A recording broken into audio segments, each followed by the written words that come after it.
befriender Claire Quinn, Shirley Ash from Seniors Together, and Natalie McFadgen-White from Impact Arts. Thank you all so much for joining me this evening. Natalie, let's start with you. Loneliness seems to be a huge problem in Scotland. It is, definitely from our experience, and that's why we started our programme Craft Cafe, because there was an urgent need for a solution to this kind of almost... I can see her messing this up. I can see her messing this up. Both within the community and within the sheltered housing community as well, so we came up with hopefully a creative solution to that. Absolutely, and Shirley, it seems to be a particular problem amongst the elderly, and it seems to affect their health too. It does affect their health. It's a well-known fact that people who are isolated, health deteriorates far quicker than it would if they were actually in an environment with other individuals and getting out and about as well. That's astonishing, it really is. And you've become a befriender. What kind of situations do you come across then? Well, I've come across a situation with an elderly gentleman. He went into sheltered accommodation, his wife died, and he had a stroke all in 1 week. Well, literally. So he needed someone to talk to.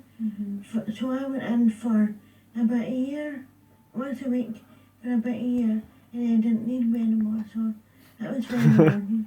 Absolutely. But it's not just the elderly that this affects, it's young people as well, isn't it, Natalie? I think some people find that surprising. I think so, and what we've learned, we deliver a lot of young people's projects, and that is an issue that's come up again and again, but even with our older people's projects through our intergenerational work, we've seen that those issues of isolation and loneliness have kind of affected the older people, but also the young people in the projects as well. And what's lovely is we can always have a kind of sharing and discussion around that. It isn't just an issue that affects elderly, it's definitely something that affects younger people as well. Give an example of a young person then, because young people seem to be surrounded by people. But I think in this day and age, young people more and more are kind of living through the virtual world, using social media, kind of gaming culture. Everything is becoming quite insular, and those opportunities to communicate and socialise are more difficult. You're nodding head and agreeing there. Yeah, sure. Definitely. We have quite a lot of young volunteers who come and help out at groups and social occasions, and these individuals themselves might be quite lonely. Like you were saying, a lot of them don't actually have anything to do out with their school life, so for coming along, and it broadens their horizons, gives them more confidence, and it's a win-win for both sets. Claire, why did you become a befriender? I just wanted to make a difference, and I was previously working with a project with young people, and I wanted to challenge myself by changing to elder people. Great stuff. Shirley, the Scottish Government said tonight they're committed to exploring what more we can do to tackle this serious issue which still affects too many in Scotland. Does that satisfy you? Well, if they do something about it, it would satisfy me. A lot of things that are being actually cut back. There's loads of the resources have been cut back at local government, especially daycare centres have been shut down, libraries, they've been cut back in times of opening. There's not a lot of places that older people go shopping. Local communities are, the shops in local communities are going, it's big shopping malls.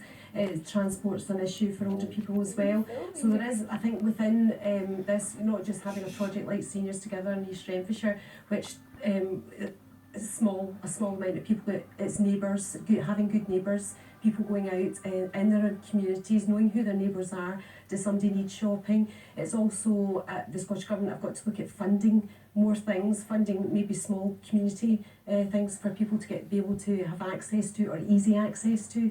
Does it not almost need to be a change within society as well, though? I think pass on. Together and be a bit creative. In our case, I'm talking to you. Sport or just a chat around a cup of tea.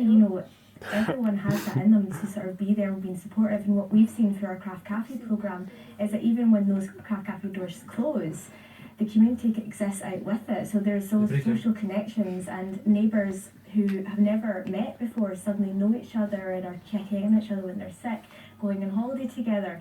If you just allow that opportunity to happen, I think it's amazing what we can do. And do you think that's a model that should be rolled out across other areas? Yes. Because it seems to be very successful. It has been, and I think that would be wonderful to see. It is just about giving a place where people can come together and have that freedom of choice in what they want to do. And for us, that's what Craft Cafe is all based around. Is what do you want to do today? Okay. Yeah, I'd love to see that. We've just got a little bit of time left, but you wanted to plug It's Befrienders Week It's next week. Befrienders Week from the 1st of November to the 7th of November, and we're celebrating all our wonderful volunteers who give up their time to make a huge difference in older people's lives. And you're trying to encourage people We're to become We're befrienders as trying well. to encourage people to become volunteers, to help out in their local communities, Okay. and also older people to reach out, because there's things there. Okay, well, thank you all very much indeed for joining us this evening. There you go. Well done. 5 minutes of fame. Done them.